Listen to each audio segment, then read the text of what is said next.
Assalamualaikum warahmatullahi wabarakatuh. Selamat pagi, siang, sore, ataupun malam. Pak Nur Huda selaku dosen pengampu mata kuliah komputasi paralel dan terdistribusi. Perkenalkan saya perwakilan dari kelompok 9 Rangga Nofrian Saputrananto yang akan membuka presentasi dari kelompok 9 pada video kali ini. Dan sesuai yang sudah ada di layar di sini, di kesempatan video ini kami akan memaparkan hasil dari proyek UAS kami, yaitu implementasi protokol MQTT dan mekanisme thread locking pada sistem real-time polling terdistribusi berbasis fault tolerance. Oke, jadi di sini kita sudah mulai masuk pada slide latar belakangnya, latar belakang masalahnya terlebih dahulu lebih tepatnya ya. Kalau kita perhatikan sistem voting pada umumnya yang masih pakai arsitektur client server yang biasa, kelemahan terbesarnya itu ada di pola request dan responnya. Bisa dilihat dari ilustrasi sebelah kiri di sini ya, ketika traffic lagi naik, misalnya ada banyak klien yang mengirim suara di detik yang sama, detik bersamaan, jalur komunikasinya bakal penuh dan akan kemungkinan besar bahasa yang kita itu adalah reward.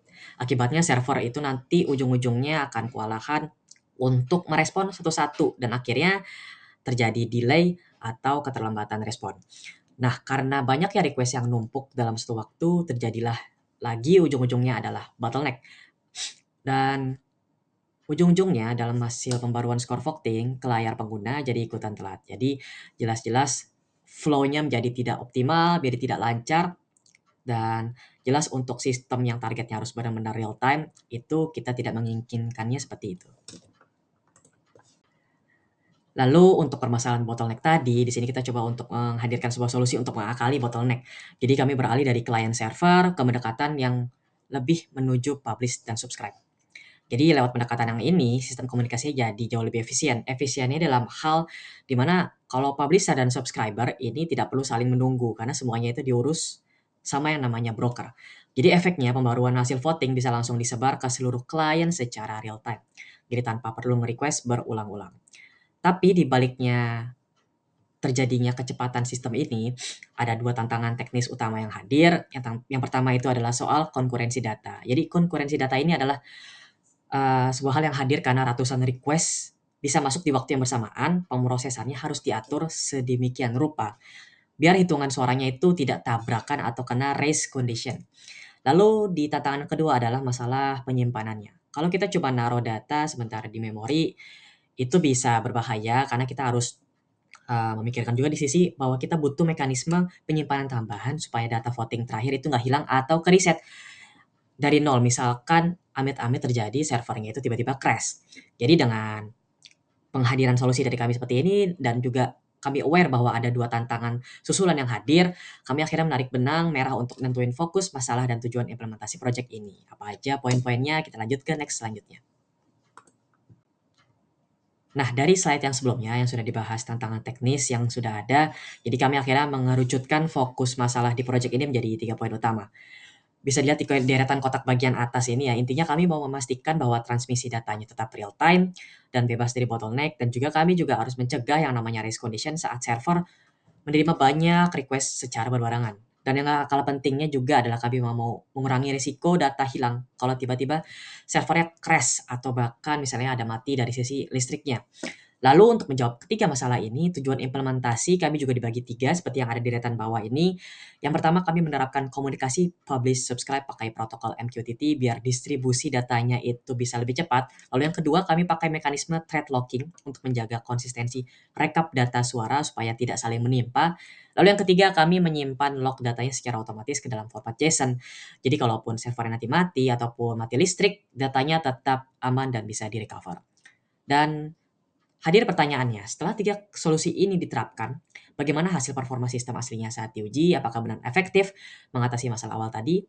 Untuk mengetahui jawaban dari hal tersebut, mari kita lanjut ke slide berikutnya. Jadi untuk menjawab pertanyaan tadi, jadi ini adalah evaluasi garis besarnya dari kinerja sistem yang sudah kami rancang. Jadi bisa dilihat pada bagian sebelah kiri sini untuk kelebihannya, yang intinya adalah kami ingin menyatakan bahwa hasilnya terbukti positif, bahwa distribusi data beneran bisa jalan secara real time dan berkat protokol MQTT-nya. Lalu yang paling penting adalah rekapitulasi suaranya terbukti konsisten, tidak tumpang tindih, dan juga aman dari masalah tumpang tindih tadi, dan juga berkat mekanisme thread locking-nya. Jadi walaupun server tiba-tiba crash juga, datanya tidak hilang karena otomatis tersimpan dan bisa dipulihkan dari file JSON. Itu kelebihan dari kinerja sistem yang sudah kami bangun dan sudah kami tes jalankan. Lalu yang pastinya sistem ini juga punya beberapa keterbatasan. Jadi di sebelah kanan sini adalah keterbatasan yang saya maksud. Jadi kelihatan kalau operasional kita ini sangat bergantung banget sama kestabilan koneksi ke public broker dari MQTT-nya. Jadi kalau brokernya lagi down atau koneksi internetnya putus, jadi ya sistemnya otomatis ikut berhenti. Dan juga selain itu dari sisi keamanan juga masih perlu diperhatikan yang juga harus ditingkatkan, bahwa soalnya kami belum menerapkan yang namanya enkripsi tambahan di tingkat aplikasinya atau sistem kami. Jadi kira-kira seperti itu untuk gambaran masalah, solusi, dan evaluasi hasilnya secara garis besar. Pada slide 5, kita membahas 3 konsep teknis yang mendasari sistem polling ini. Pertama, arsitektur publish-subscribe yang memisahkan publisher dan subscriber, sehingga komunikasi terdistribusi melalui broker perantara. Kedua, kami menggunakan protokol MQTT karena overhead-nya sangat rendah, sehingga efisiensi memproses pesan masif dengan latensi minimum. Terakhir, di sisi peladen, kami menerapkan thread locking. Mekanisme sinkronasi ini mengunci variabel memori secara eksklusif untuk mencegah race condition saat memproses banyak data secara konkuren. Lanjut ke slide 6 mengenai kebutuhan sistem. Secara fungsi, sistem harus bisa menerima suara secara terus-menerus, langsung menjumlahkannya saat itu juga, menampilkannya ke semua orang, dan menyimpan buktinya dengan aman. Secara performa, sistem ini wajib merespon dengan sangat cepat dan akurat tanpa adanya suara yang terhitung 2 kali. Sistem juga harus kuat menampung lonjakan pemilih tanpa menjadi lambat, serta punya ketahanan ekstra agar data tidak hilang jika tiba-tiba server mengalami masalah. Di slide 7, kita melihat gambar alur kerjanya. Di bagian tengah ada HFMQ yang bertugas sebagai pos perantara. Perangkat pengguna di sebelah kiri bertugas mengirimkan pilihan suara ke pos tersebut. Kemudian komputer server di sebelah kanan akan mengambil suara itu, memprosesnya, lalu mengirim total suara terbaru kembali ke pos perantara. Berkat pembagian kerja ini, lalu lintas data dari ratusan pemilih tetap berjalan lancar tanpa hambatan. Sebagai penutup di slide 8, hasil pengujian kami membuktikan 3 keberhasilan. Pertama, kerjanya sangat cepat. Sistem kami terbukti lebih gesit dari sistem konvensional, mampu memproses puluhan suara per detik tanpa gagal sedikit pun. Kedua, datanya sangat akurat. Sistem antrian yang kami buat sukses mengamankan memori server, sehingga tidak ada data yang rusak meski diserbu banyak suara sekaligus. Ketiga, sistem ini sangat tangguh. Lewat pencadangan otomatis, seluruh riwayat suara aman dan bisa langsung kembali utuh, walaupun server sempat mati mendadak. Baik, sekarang kita masuk ke bagian alur komunikasi dan pengujian sisi klien pada sistem real-time polling terdistribusi berbasis MQTT kelompok kami. Sekarang kita masuk ke bagian alur komunikasi sequence diagram, di mana pada slide ini tertera gambar sequence diagram yang memvisualisasikan alur komunikasi sistem terdistribusi kami. Dalam arsitektur ini, voter dan server tidak saling terhubung secara langsung. Pertama, keduanya akan terhubung ke broker HiveMQ. Klien akan melakukan subscribe ke topik hasil, sementara server melakukan subscribe ke topik input. Saat klien mengirimkan suara, pesan tersebut dipublikasikan ke broker, lalu diteruskan ke server. Server kemudian mengunci thread, memproses perhitungan, dan menyimpan data secara lokal. Setelah itu, server mengirimkan total rekapitulasi terbaru kembali ke broker untuk langsung diperbarui di layar klien secara real time. Sekarang masuk ke bagian implementasi sisi klien. Mari kita lihat implementasi pada sisi klien, di mana klien ini kami bagi menjadi 2. Yang pertama ada klien interaktif untuk user biasa dan modul stress test khusus untuk pengujian beban sistem. Kemudian di sini terdapat potongan kode, di mana pada potongan kode ini fokus utama kami adalah simulasi konkurensi. Kami memanfaatkan fungsi multithreading untuk membuat ratusan thread yang mengirimkan suara secara bersamaan. Bisa diperhatikan juga kami menambahkan jeda atau delay sebesar 0,01 detik di sini. Jeda ini penting untuk mencegah broker menganggap koneksi kita sebagai spam dan memutus jaringan akibat inisiasi klien yang terlalu besar dalam satu waktu. Sekarang masuk ke bagian skenario pengujian beban. Berikut adalah hasil dari stress test yang kami lakukan.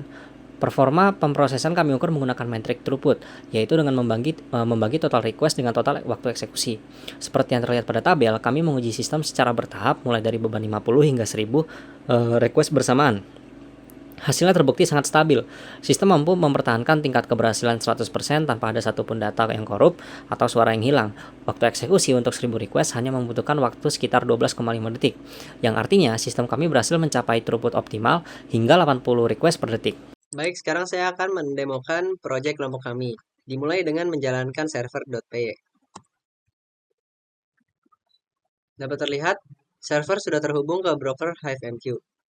Dapat lihat juga kode statusnya sukses.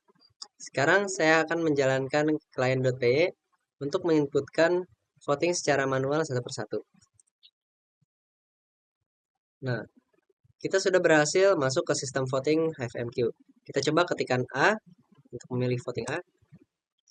Nah, data sudah terupdate, hasil suaranya A1, B masih 0. Kita coba B. Nah, A1 dan B1.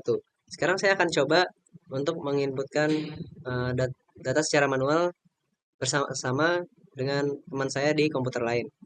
Misalnya saya masukkan A dan teman saya masukkan B. Kita coba. Nah, dapat lihat sudah terupdate A2 dan B2. A dan teman saya juga menginputkan A. 1, 2, 3. Nah, dapat dilihat dua suara masuk di A. Sekarang datanya A4 dan B2. Lalu untuk pengetesan selanjutnya kami melakukan tes menggunakan voting A dan B dengan jumlah vote sebesar 50, di mana waktu eksekusi 2 detik. Kemudian selanjutnya dengan kedua voting juga dengan jumlah data 100, sebesar waktu eksekusinya sebesar 2 detik lebih.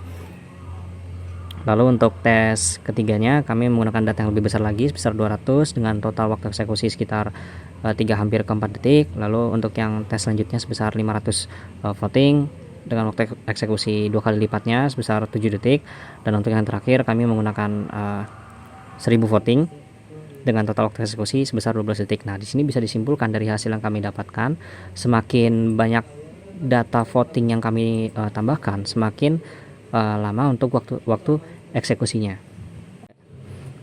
Baik, sekarang kami telah melakukan pengujian pada kode program stress_test.py, di mana untuk tes pertama kami menggunakan voting A dengan jumlah data 1000 dan dengan total waktu eksekusi sebesar 12 detik. Lalu untuk stress tes kedua kami menggunakan voting B dengan jumlah data 2000 dengan waktu eksekusi sebesar 23 detik. Dan lalu untuk tes ketiga kami menggunakan voting A dan B dengan jumlah voting sebesar 1000 data dengan waktu eksekusi 12 detik. Baik, pada bagian ini saya akan menjelaskan mengenai implementasi sisi server dan performa sistem dari sistem real-time polling terdistribusi berbasis MQTT. Fokus utama pemrosesan di sini yaitu keamanan konferensi. Pesan vote yang masuk akan divalidasi oleh fungsi callback on message melalui broker HiveMQ. Untuk memastikan keamanan antrean, sistem kami menerapkan kontrol konferensi yang ketat dengan menginisiasi objek trading log. Ketika pesan tervalidasi, blok instruksi with log akan mengambil alih dan mengisolasi akses memori secara eksklusif. Mekanisme sekuensial ini sangat penting untuk mencegah terjadinya race condition atau tumpang tindih data pada saat ratusan request masuk dalam milidetik yang sama. Selanjutnya, mari beralih ke persistensi data dan state management. Sistem menggunakan fungsi save votes yang memaksa peladen untuk melakukan operasi perekaman berkas secara sinkron. Setiap kali terdapat pembaruan status suara dari fungsi onMessage, fungsi save votes ini akan memastikan bahwa rekapitulasi data langsung ditulis ke dalam media penyimpanan lokal tanpa adanya penundaan. Untuk struktur penyimpanannya, data diekspor dan disimpan ke dalam file konfigurasi bernama hasil_vote_kelompok 9.json dalam wujud teks terstruktur. Proses ini memastikan sistem memiliki jejak rekam fisik yang permanen. Lalu, kami juga menguji aspek verifikasi konsistensi dan fault tolerance system. Kami melakukan skenario eksperimen interupsi paksa, yaitu dengan mematikan peladen secara paksa sesaat setelah ratusan request data vote masuk secara bersamaan melalui sistem broker. Pada tahap state recovery, saat peladen dihidupkan ulang kembali, memori operasional secara otomatis membaca, memvalidasi, dan memuat ulang berkas lokal hasil JSON sesaat setelah server terhubung kembali. Hasil dari uji coba ini membuktikan bahwa konsistensi terjaga. Nilai akhir rekapitulasi vote sama sekali tidak mengulang dari nol, melainkan tetap sangat akurat sesuai dengan kondisi terakhir sebelum peladen mengalami kegagalan mati mesin. Yang terakhir, mengenai analisis performa dan konferensi. Berdasarkan pengujian uji stres dengan variasi beban mulai dari 50 hingga 1000 request, tingkat keberhasilan pemrosesan mencapai 100% secara konsisten. Kesimpulan utamanya yaitu throughput atau kemampuan pemrosesan peladen terus meningkat secara signifikan seiring bertambahnya beban. Bahkan, sistem kami berhasil menyentuh angka 80 request per detik pada pengujian maksimal 1000 request. Hal ini mendemonstrasikan bahwa peladen mampu mempertahankan tingkat keberhasilan 100% tanpa adanya bottleneck pada antrean ataupun kejadian data yang korup. Sekian presentasi dari kelompok kami. Kurang lebihnya mohon maaf. Wassalamualaikum warahmatullahi wabarakatuh.